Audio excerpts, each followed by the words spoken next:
Next Chevella parliament పరిధిలో polling సరళిపై details Srinu అందిస్తారు. Srinu, చేవెళ్లలో polling updates ఏంటి?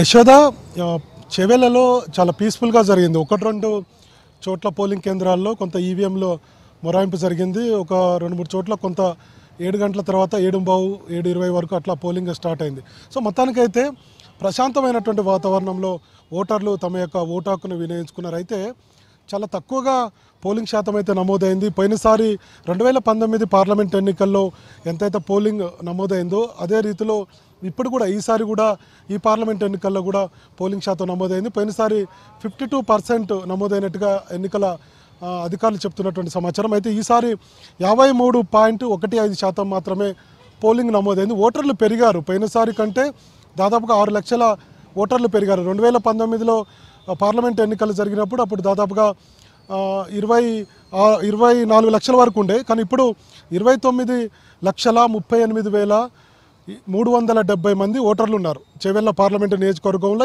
7 అసెంబ్లీ నియోజకవర్గాలు కలిపి. కానీ పోలింగ్ శాతం చూస్తే 53.1% మాత్రమే ఉంది.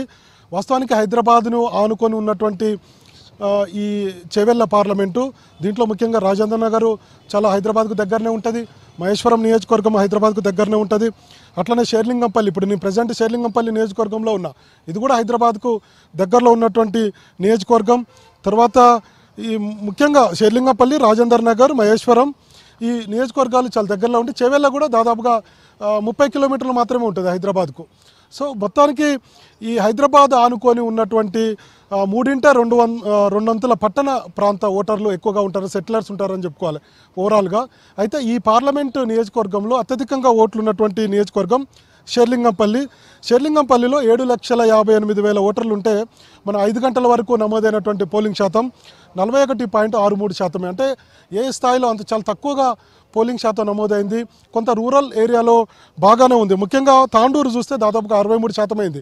ఇప్పుడు మనం చెప్పుకునేటన్ని కూడా 5 గంటల వరకు అధికారికంగా ఎన్నికల కమిషన్ విడుదల చేసినటువంటి పోలింగ్ శాతం. అట్లనే వికారాబాద్ కూడా దాదాపుగా 67% అయింది, పరిగి కూడా 62% అయింది.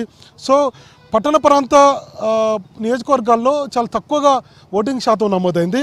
అదే గ్రామీణ ప్రాంతానికి వచ్చేసరికి ఇప్పుడు మనం చెప్పినటువంటి పరిగి, వికారాబాద్, తాండూరులో పర్వాలేదు పోలింగ్ శాతం. సో మొత్తానికి పట్టణ ప్రాంత ఓటర్లు పెద్దగా ఇంట్రెస్ట్ చూపలేదు అనేది నాకు చూస్తున్నటువంటి లెక్కలను బట్టి అర్థమైంది. సో మొత్తానికి 3 పార్టీలు ఎంఐఎంఈలే పోటీలో ఉన్నారు, కొంత శ్రీమంతులు పోటీలో ఉన్నారని పెద్ద ఎత్తున చర్చ జరిగింది. సో గత కొన్ని రోజుల నుంచి కూడా ప్రచారం చేశారు. సో ఈరోజు ఓటర్లు ఎవరికి పట్టం కడతారు ఏంటి అనేది సో మనకు 4వ తారీఖున తెలిసేటువంటి అవకాశం ఉంది. కానీ మొత్తానికి ఓటర్లు మాత్రం 12:30 గంటల వరకు, అంటే 7 గంటల నుంచి 12:30 గంటల వరకు మాత్రం చాలా పెద్ద ఎత్తున బారులు తీరారు. ముఖ్యంగా మహిళలు ఎక్కువగా నాకు కనిపించారు. చేవెళ్ల పార్లమెంట్ నియోజకవర్గంలో మహిళా ఓటర్లు ఎక్కువగా ఉన్నారు.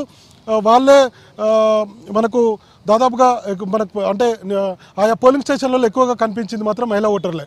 సో మొత్తానికి ఓవరాల్గా సినారియో పోలింగ్ పర్సెంటేజ్ చూస్తే చాలా తక్కువ అని చెప్పుకోవాలి. సో యువత కానీ ఫస్ట్ టైం ఓటర్లు కొంతమేర ఉపయోగించుకున్నారు, కానీ మిగతా ఓటర్లు చాలామంది అయితే తమ యొక్క ఓటు హక్కును వినియోగించుకోలేదు. సమయము ఎక్కువగా ఇచ్చారు, 7 గంటల నుంచి 12:30 వరకు ఓకే. కానీ ఎప్పుడైతే 12:30 వరకు కనిపించినటువంటి ఓటర్లు పోలింగ్ బూతులలో, పోలింగ్ కేంద్రాల్లో ఆ తర్వాత 1 గంట నుంచి చాలా తక్కువగా కనిపించారు.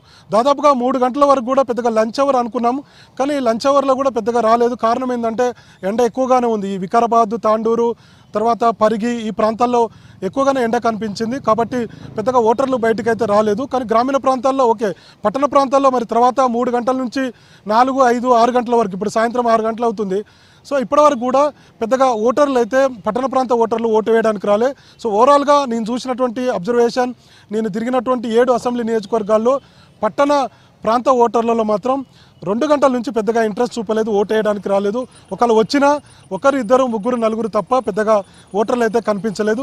సో ఫైనల్గా 5 గంటల వరకు 53.15% మాత్రమే పోలింగ్ అయితే నమోదైంది. ఇక మొత్తం ఓవరాల్గా ఒకసారి చూస్తే కనుక 9 గంటలకు చేవెళ్ల పార్లమెంటు నియోజకవర్గంలో 8.29 అయింది. ఇది 7 గంటల నుంచి 9 గంటల వరకు. అట్లనే 11 గంటల వరకు 20.35% పోలింగ్ శాతం నమోదైంది. మధ్యాహ్నం 1 గంట వరకు 34.56% అయింది. తర్వాత మధ్యాహ్నం 3 గంటల వరకు 3 గంటల వరకు దాదాపుగా 40% అయింది. అట్లనే 5 గంటల వరకు 53.15% అయింది. ఇంకా 6 గంటలది అధికారికంగా ఎన్నికల కమిషన్ విడుదల చేయాలి. ఎందుకంటే 5 గంటల వరకు మనకి ఇచ్చినటువంటి డేటా ఇది.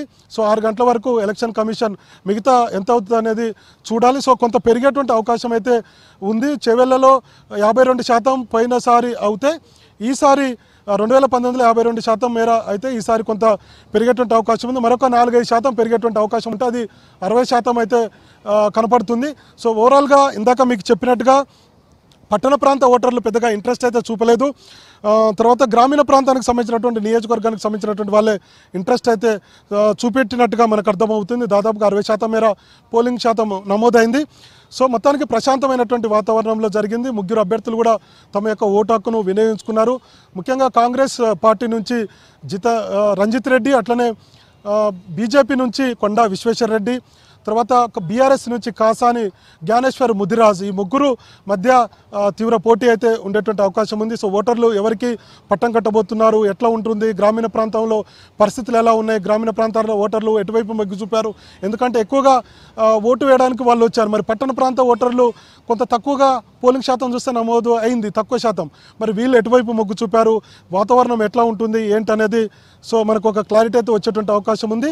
సో జూన్ 4న మనకు ఎవరు ఎట్లా ఉంటుంది ఏందనేది తెలిసేటువంటి అవకాశం ఉంది. ఒకసారి 2019 పార్లమెంట్ ఎన్నికలకు వెళ్దాం. అప్పుడు బీఆర్ఎస్లో ఉన్నటువంటి రంజిత్ రెడ్డికి 5,28,148 ఓట్లు వచ్చాయి. అప్పుడు ఆయన గెలుపొందారు. ఆ తర్వాత కాంగ్రెస్ పార్టీ ఇప్పుడు బీజేపీ నుంచి పోటీ చేసినటువంటి కొండా విశ్వేశ్వర రెడ్డి అప్పుడు కాంగ్రెస్ పార్టీ నుంచి పోటీ చేశారు. ఆయనకు 5,13,831 ఓట్లు వచ్చాయి. అంటే బీఆర్ఎస్ వర్సెస్ అప్పుడు కాంగ్రెస్ అన్నట్టుగా ఉంది. తర్వాత బీజేపీకి అప్పుడు పోటీ చేసినటువంటి జనార్దన్ రెడ్డికి 2,01,000 మాత్రమే ఓట్లు వచ్చాయి. సో తర్వాత 2023 అసెంబ్లీ ఎన్నికల విషయానికి చూసేసరికి బీఆర్ఎస్కు దాదాపుగా 7,07,000 ఓట్లు వచ్చాయి. కాంగ్రెస్ పార్టీకి 6,09,000 ఓట్లు వచ్చాయి.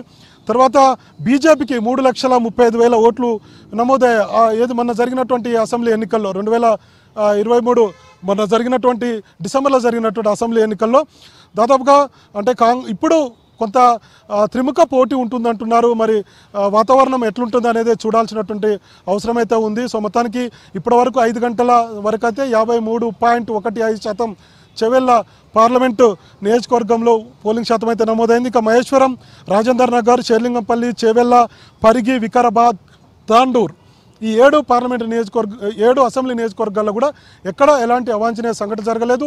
రాజకీయ పార్టీల మధ్య గొడవలు జరగలేదు. ప్రశాంతమైనటువంటి వాతావరణంలో జరిగాయి. తర్వాత పోలీసు బందోబస్తు కానీ ఓటర్లకు తర్వాత ఆ సదుపాయాలు మౌలిక వసతులు ఏవైతున్నాయో అవన్నీ కూడా ఎన్నికల కమిషన్ అయితే ఏర్పాటు చేసింది. 1-2 చిన్న ఈవీఎంల మొరాయింపు తర్వాత కంటిన్యూ అయింది పోలింగ్ అయితే. సో ప్రశాంతమైనటువంటి వాతావరణంలో అయితే ఈరోజు నేను కవర్ చేసినటువంటి చేవెళ్ళ పార్లమెంటు నియోజకవర్గంలో ఉన్నటువంటి 7 అసెంబ్లీ నియోజకవర్గాల్లో ప్రశాంతమైనటువంటి వాతావరణంలో ఈ పోలింగ్ అయితే పూర్తయింది. కొద్దిసేపటి క్రితం 6 గంటల వరకు కూడా అవకాశం ఇచ్చారు. కరెక్ట్గా టైం చూశారు. ఒక 2-3 ఓటర్లు కూడా 5:57 వచ్చినా అనుమతి ఇచ్చారు. ఎందుకంటే 3 నిమిషాల సమయం ఉంది. 2 ఓటర్లు కూడా అనుమతి ఇచ్చారు. వాళ్ళకు కూడా గుర్తింపు కార్డులు చూసి ఓటు వేసేందుకు అవకాశం కల్పించారు. ఇప్పుడు 6 అయింది, దాదాపుగా ఆల్మోస్ట్ క్లోజ్ అయింది. నెక్స్ట్ అంతా కూడా వాటిని కూడా సీల్ చేయాలి. సో ఇక్కడ ఉన్నటువంటి ఈ బ్యాలెట్ బాక్సులన్నీ కూడా చేవెళ్ళకు తరలించాల్సినటువంటి అవసరం ఉంది. కాబట్టి ఎన్నికల సిబ్బంది కూడా ఆ ప్రయత్నాల్లో ఉన్నారు. సో మొత్తానికి ఓవరాల్గా నేను అబ్జర్వ్ చేసినటువంటి ఈ 7 అసెంబ్లీ నియోజకవర్గాల్లో ఉదయం 7 గంటల నుంచి 12:30 వరకు చాలా స్పీడ్గా పోలింగ్ పర్సంటేజ్ కానీ ఓటర్లు కానీ పోలింగ్ కేంద్రాలకు వచ్చి తమ యొక్క ఓటు హక్కును వినియోగించుకున్నారు. 12:30 నుంచి మాత్రం చాలా తక్కువగా కనిపించింది. ముఖ్యంగా పట్టణ ప్రాంత ఓటర్లు పెద్దగా ఇంట్రెస్ట్ చూపలేదు. కానీ గ్రామీణ ప్రాంత ఓటర్లు కొంత మధ్యాహ్నం లంచ్ అవర్లో, మధ్యాహ్నం భోజన అవర్లో గంటలో రాకున్నా తర్వాతకి 4 గంటల నుంచి 6 గంటల వరకు కొంత ఓటర్లు అయితే వచ్చారు, తమ యొక్క ఓటు హక్కును వినియోగించుకున్నారు. మార్నింగ్ సెషన్ ఎక్కువగా ఓటింగ్ శాతం నమోదైనట్టుగా నాకు అనిపించింది. సో ఇది ప్రస్తుతానికి చేవెళ్ళ పార్లమెంటు నియోజకవర్గానికి సంబంధించి 7 అసెంబ్లీ నియోజకవర్గాలకు సంబంధించినటువంటి తాజా అప్డేట్స్. యశోద.